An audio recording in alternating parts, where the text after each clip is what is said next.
The transport shuttle descended through layers of prismatic clouds, and Marcus Halley pressed his face closer to the viewport, watching the alien world materialize below. Crystal spires rose from emerald valleys like frozen music, catching the light of twin suns and scattering it into 1,000 dancing colors. After 15 years as a wilderness guide on Earth, and 5 more as a security specialist on Mars, he thought nothing could surprise him anymore. He'd been wrong. First time on Crystala? Asked the pilot, a friendly reptilian whose scales shifted from blue to green, depending on her mood. That obvious?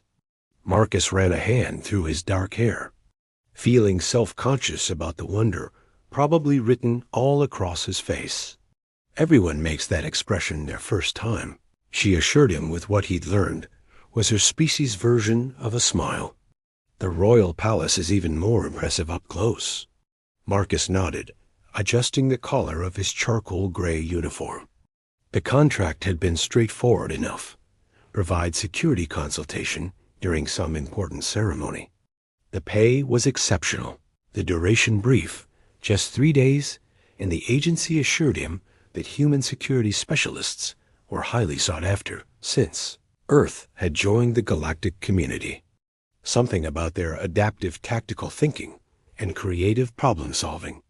What they really meant, Marcus knew, was that humans had a reputation for being slightly unhinged. Brave to the point of stupidity, as one alien dignitary had put it. But that recklessness had saved Earth during first contact. So now it opened doors across the galaxy. The shuttle landed on a platform that seemed to be made entirely of compressed starlight. Marcus stepped out, immediately struck by the perfume of alien flowers and the strange harmony of wind chimes that appeared to be singing in actual musical notes. A tall, willowy figure in flowing silver robes approached, their movements so graceful they barely seemed to touch the ground. Specialist Halley? I am Minister Corvath, advisor to Queen Selenia. Welcome to the Palace of Eternal Luminescence. Marcus extended his hand, then remembered himself and gave the appropriate bow instead. Corvath's expression, what he could read of it through the delicate facial scales, seemed amused by his near mistake. Thank you for having me, Minister. I've reviewed the security protocols for the ceremony, but I'd appreciate a walkthrough of the actual venue. Direct and efficient. Good. Corvath gestured toward the palace entrance, where crystalline doors stood 3 stories tall. The Jade ceremony is our most sacred ritual, performed only once every stellar cycle. Queen Selenia will commune with the ancestral spirits to receive guidance for our people's future. It is both deeply spiritual and, unfortunately, a prime target for those who would see our traditions disrupted. They walked through corridors that seemed alive with soft light, passing gardens that defied Earth's understanding of botany and courtyards where water flowed upward in delicate spirals. Marcus tried to focus on security concerns, sightlines, access points, emergency exits, but found himself distracted by the sheer beauty of everything around him. The ceremony takes place in the Jade Sanctum, Corvath continued, leading him into a circular chamber whose walls were made of translucent green stone. Only the Queen, the High Priestess, and essential witnesses may attend. You will be positioned here. He indicated an alcove near the entrance, where you can observe without disrupting the sacred proceedings. Marcus studied the space with professional eyes. The alcove provided decent coverage of the main floor, but the upper galleries bothered him. Those balconies, can they be sealed during the ceremony? They must remain open, Corvath said, a hint of irritation creeping into his voice. The ancestral spirits require passage between the physical and ethereal realms.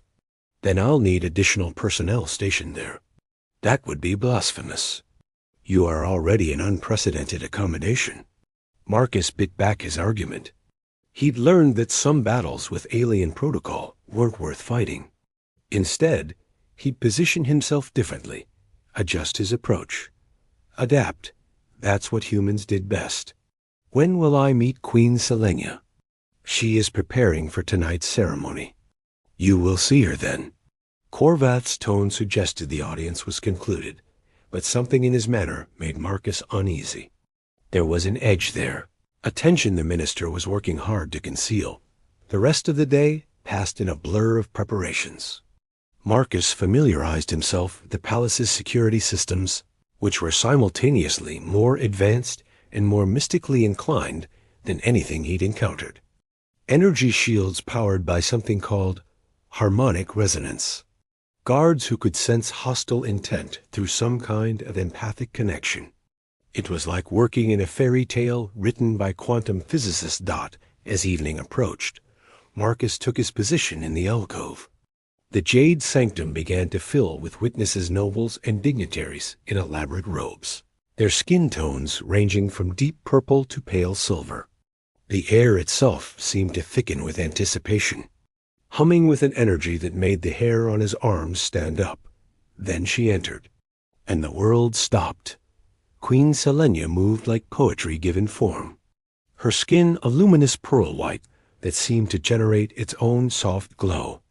She wore robes of deep jade that complemented the chamber, but it was her face that captured him delicate. Features with high cheekbones and large eyes that shifted between silver and gold, depending on the angle of light. Her hair, if it could be called that, appeared to be made of flowing streams of liquid crystal, cascading down her back in gentle waves. Marcus had seen beautiful women before, human and alien alike. But this was different. There was something in the way she carried herself, a profound loneliness wrapped in regal dignity. He recognized it because he'd felt it himself during long nights under alien stars, wondering if he'd ever find a place where he truly belonged. The ceremony began with haunting melodies that seemed to emanate from the walls themselves.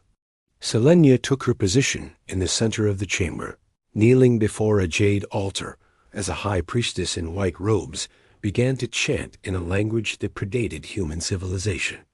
The lights dimmed, replaced by a soft green glow from the walls. That's when Marcus saw it, a flicker of movement in the upper gallery, precisely where he'd been concerned about. His instincts screamed warning half a second before he saw the weapon. Time crystallized into perfect clarity. He burst from the alcove, his body moving on pure trained reflex. Guards shouted in alarm, but they were too far away. The assassin's weapon, some kind of energy projector, began to hum with deadly intent, aimed directly at the queen's exposed back. Marcus crossed the space in 4 running strides and threw himself forward. His shoulder connected with Selenia just as the weapon discharged, a lance of purple energy searing through the space where she'd been kneeling. They hit the floor hard, Marcus twisting to take the impact as they rolled. The sanctum erupted into chaos. Guards swarmed the upper gallery, where the assassin had already disappeared through some hidden passage. Nobles screamed and scattered. The high priestess stood frozen, her chanting interrupted mid-syllable. Marcus found himself looking down into eyes that had shifted from gold to storm cloud gray, wide with shock. He was lying half on top of the queen of an alien empire, his face inches from hers, and all he could think was how perfectly she fit against him. "Are you hurt?" He managed, his voice rougher than intended. "I know, thanks to you." Her voice was like wind chimes, musical and clear even in shock. He became aware of a dozen weapons pointed at him, guards who weren't sure if he was a hero or a secondary threat. Marcus slowly raised his hands and rolled off her, helping her to her feet with careful respect. Selenia stood, brushing dust from her jade robes, her composure returning like armor settling back into place. But he caught the tremor in her hands before she clasped them together. "The human saved the queen," one guard announced. Though his weapon didn't lower. Minister Corvath appeared, his expression unreadable. "A fortuitous position you were in, Specialist Hale." The accusation was subtle but clear. Marcus met his gaze steadily. Lucky timing. Or good instincts. Take your pick. Enough. Selenia's voice cut through the tension like crystal through fog. She turned to face Marcus fully, and he felt the weight of every eye in the chamber upon them. "You have saved my life during our most sacred ceremony. By the ancient laws that govern our people, I am bound by honor to grant you a single wish, anything within my power to bestow." The chamber fell silent. Marcus could feel the historical weight of the moment, the way everyone held their breath, waiting to see what the human would demand. Wealth? Technology? Political favors? That's what anyone sensible would ask for. But Marcus had spent his life following his instincts, even when they led him to impossible places. And his instincts were telling him something crazy right now, something that would probably get him killed or worse.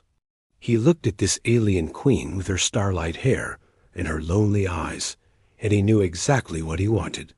"I wish," he said clearly, his voice carrying through the sacred space, "to stay here, with you, not as a guard or an employee, but just to be near you, to know you."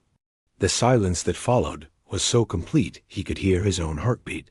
Selenia's eyes went wide, her skin flickering between shock white and something that might have been a blush, soft pink glow spreading across her cheeks. Her mouth opened, closed, opened again. "You dare," she began.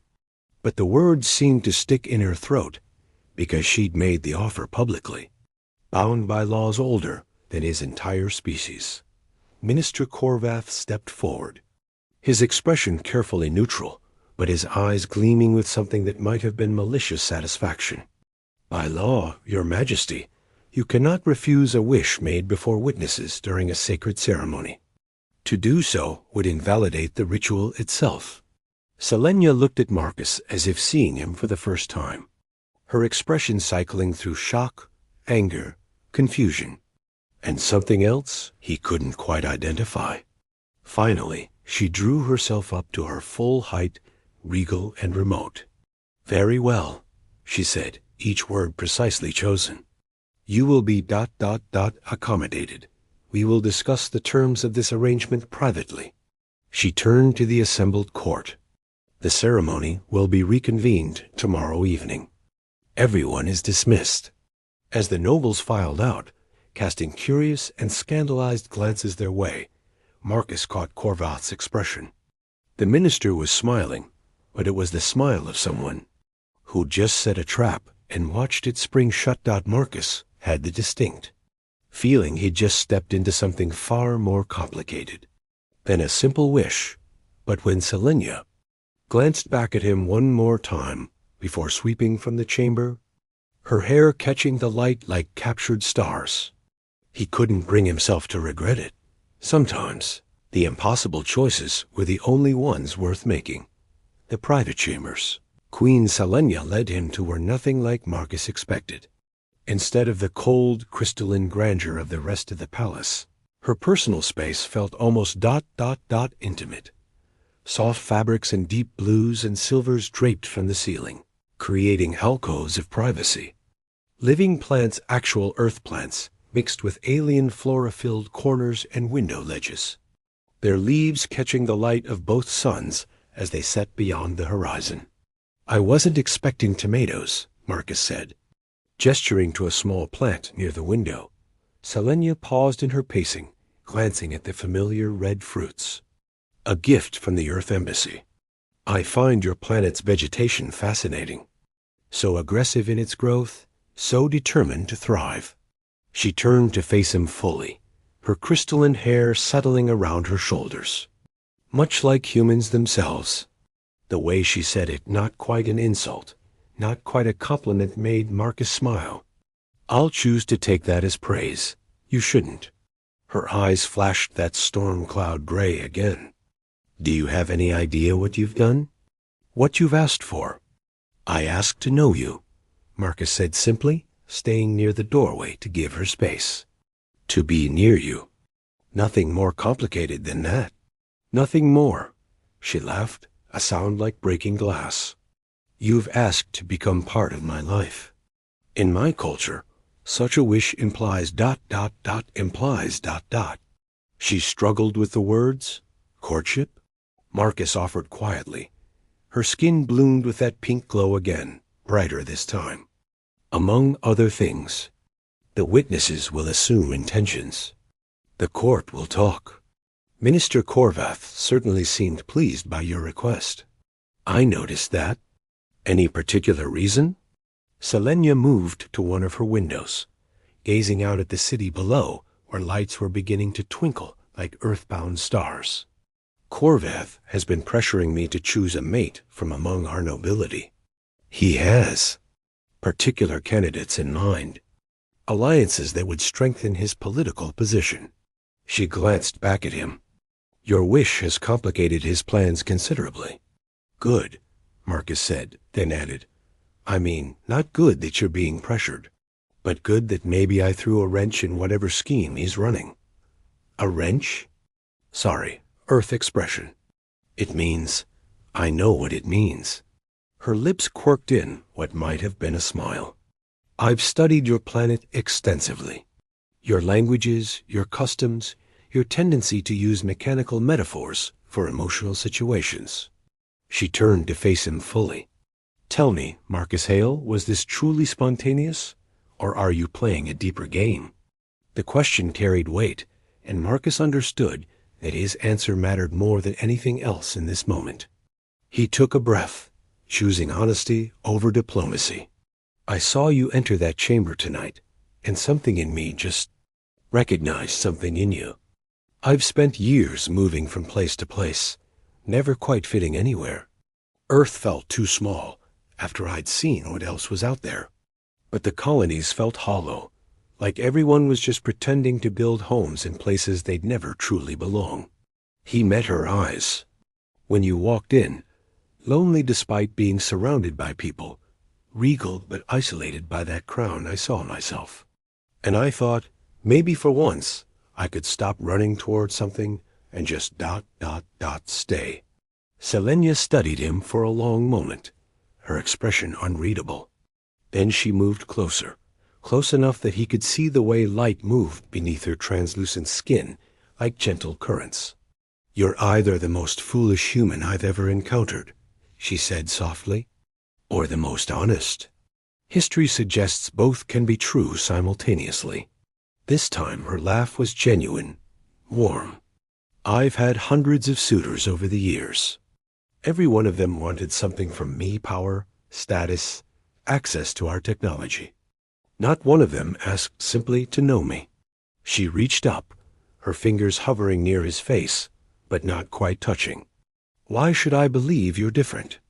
Because if I wanted power or technology, I could have wished for it directly. Your laws would have obligated you to grant it. Marcus held still, barely breathing as her hand moved closer. I wished for the one thing I couldn't demand or take, by force, the chance for something real between us. Her fingers made contact with his cheek, and Marcus felt a slight tingle where her skin touched his, not unpleasant, but distinctly alien. A reminder that despite the compatible forms, they came from different worlds entirely. Your body temperature is warm, she murmured, seeming surprised. Our records indicated humans ran hot, but experiencing it is different than reading about it.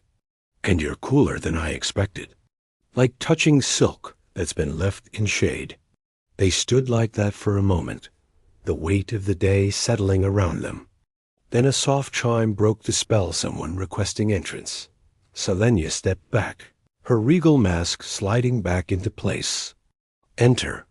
The door opened to reveal a striking alien woman with deep violet skin and hair that seemed to be made of shadows that moved independently of any breeze. Her expression was sharp with intelligence and something that looked like concern. Nisara, Selenia said, relief evident in her voice. Thank you for coming. You call me after an assassination attempt and expect me not to come immediately? The woman Nisara swept into the room, her dark eyes taking in Marcus with frank assessment. So this is the human who set the entire palace buzzing. The man who could have wished for anything and chose you instead. Lady Nisara is my oldest friend, Selenia explained to Marcus. She speaks with the privilege of someone who knew me before I wore a crown. Which means I can tell you that you look absolutely terrified right now, Nisara said bluntly to the queen. And you, she pointed at Marcus, look far too pleased with yourself for someone who just committed social suicide. Marcus couldn't help but grin. I've been told I make poor life choices with alarming regularity. At least you're self-aware. Nisara moved to a sitting area, gesturing for them both to join her. Now, let's discuss the reality of this situation. Selenia, the court is already in an uproar. Half of them think this human is a political plant from Earth. The other half thinks you've lost your mind. And Corvath is making moves to call a council of advisors. He can't do that without cause, Selenia said. But Marcus heard the uncertainty in her voice. An alien outsider being granted intimate access to the queen? He'll argue it's a security concern. Nisara turned to Marcus. No offense. None taken. He'd be right to be suspicious if I actually were a plant. But you're not? I'm really just a security specialist who made an impulsive wish. Nisara studied him for a long moment, then looked at Selenia. You believe him? Selenia hesitated, then nodded. Yes, I do. Then we work with it. Nisara's mind was clearly already spinning strategies. The ceremony was interrupted by an assassin using technology that shouldn't exist in this sector. That's the real story here. Marcus, what did you see? He appreciated her directness. The weapon was thermal-based, possibly Krell in origin. The assassin knew exactly where to position themselves for the shot, which means they had intelligence about the ceremony's layout and timing. Inside knowledge, Nisara confirmed. Has to be. Marcus looked at Selenia. Who knew the exact details of tonight's ritual? The High Priestess, Minister Corvath, the ceremonial guard, ... She trailed off, understanding dawning. Someone I trust betrayed me. Or someone close to someone you trust, Marcus offered. It doesn't have to be direct. A new voice spoke from the doorway, making Marcus's hand instinctively reach for a weapon he wasn't carrying. The human is correct. The breach likely came from someone with secondary access. The figure who entered wore sleek armor that seemed to absorb light rather than reflect it. His face was sharp-featured with skin that shifted between gray and black, and his eyes were a disconcerting solid white with no visible pupils. Dravik, Selenia said. You have news? The assassin's body was recovered before they could be captured alive. Poison capsule, military grade. But we found this. He held up a small device that projected a holographic, symbol 3 intersecting circles forming a triangular pattern. Marcus felt his blood run cold. I've seen that symbol before. Everyone turned to look at him. Where? Dravik demanded, his voice sharp. Earth, 3 years ago, during the colonial riots on Mars. There was a radical group opposed to alien integration. They used that symbol. Marcus moved closer to examine the hologram. We shut them down, or thought we did. They called themselves the Purists. A human terrorist organization tried to assassinate our queen? Nisara's voice was dangerous. This is going to cause a diplomatic incident. Unless it's meant to, Marcus said slowly, pieces clicking together in his mind. What if someone wanted to frame Earth? Create tension between our peoples right when we're building stronger alliances? Dravik's expressionless face somehow managed to convey approval. You think tactically. Good. We need that right now. He turned to Selenia. Your Majesty, I recommend we move you to the secure wing until... No. Selenia's voice carried absolute authority. I will not hide in my own palace. But I want Marcus involved in the investigation. He knows Earth's radical elements better than anyone here. Your Majesty, Dravik said carefully, he is still an outsider. Security protocols are your concern, which is why you'll be working together. She looked between the two men. Can you do that? Dravik studied Marcus for a long moment. If he can keep up. Try me, Marcus replied with a slight smile. After Dravik left to begin his investigation, Isara stood as well. I should return to my chambers before the rumor mills decide I'm involved in whatever scandal you're creating. She paused at the door, looking back at Selenia. For what it's worth, I haven't seen you smile this much in years. Maybe this impulsive human isn't the worst thing that's happened to you. Once they were alone again, the silence felt different, charged with possibility rather than tension. You didn't have to involve yourself in this investigation, Selenia said quietly. The wish only required me to allow you to stay, not to. I'm involved whether I want to be or not, Marcus interrupted gently. Someone tried to kill you. If there's any chance this is connected to Earth, I need to help fix it. And he hesitated, then continued. I meant what I said. I want to know you. That means standing beside you, through the difficult things, not just the pleasant ones. Selenia's eyes shifted to that warm gold color, and the pink glow returned to her skin. In my culture, when someone declares such intentions, there are ... rituals, ways of showing sincerity. What kind of rituals? She moved to a cabinet and withdrew a small crystalline box. Inside lay 2 thin bands made of something that looked like solidified starlight. These are resonance bands. They attune to the wearer's emotional state, and when 2 people wear them, they create a harmonic connection. Not telepathy, exactly, but she struggled for words. You would feel echoes of what I feel, and I of you. It's how my people begin the process of true bonding. Marcus looked at the bands, understanding the significance of what she was offering. This was trust, real and tangible. And if I agree? He asked. Then we see if this connection between us is real, or just a moment of madness. She met his eyes. I need to know, Marcus. Before we go any further, before the court tears itself apart over this, before everything becomes too complicated to walk away from, I need to know if what I felt when you looked at me tonight was real. He reached out and took one of the bands, the material warming in his hand. So do I. They put them on together, the bands adjusting to fit their wrists perfectly. For a moment, nothing happened. Then Marcus felt it, a gentle pulse that seemed to resonate with his heartbeat, and beneath it, an echo of something else. Nervousness, hope, fear, wonder. Selenia gasped softly, her hand going to her chest. Oh, that's you. I can feel you. And I can feel you, Marcus murmured, amazed by the gentle harmony building between them.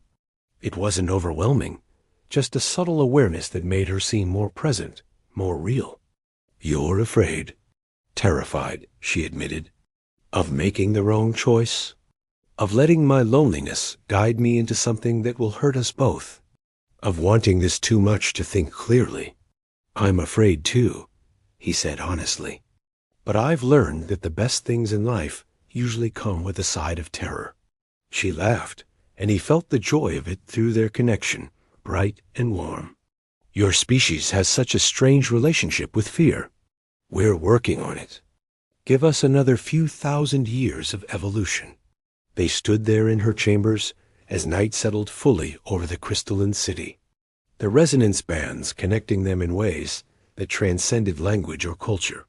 Outside, Marcus knew the palace was probably in chaos, advisors scheming, guards investigating, nobles gossiping. But in this moment, in this quiet space filled with earth plants and alien light, none of that mattered. Stay tonight, Selenia said softly. Not in that way, but stay. Let me get used to this feeling of not being alone. There's nowhere else I'd rather be, Marcus replied, and felt through their connection that she knew he meant it. They settled into comfortable chairs near the window, talking quietly about everything and nothing his life on earth. Her childhood before the crown, the strange paths that had led them both to this impossible moment. As the twin moons rose over the palace spires, Marcus felt the resonance between them growing stronger. More certain, he'd made an impossible wish, and against all odds, it seemed to be coming true. But in the shadows of the palace, forces were already moving against them. Minister Corvath stood in his private chambers, staring at a communication device displaying that same symbol 3 intersecting circles forming a triangle. "The human lives," he said coldly. "This complicates things." "Then we adjust the plan," a distorted voice replied. "The Queen has made her choice. Now we make ours. The next attempt won't fail." Corvath ended the transmission and looked out at the palace where somewhere a human and a queen were learning to trust each other. He smiled, but there was no warmth in it. "Enjoy your moment of peace," he whispered to the night. "It won't last long."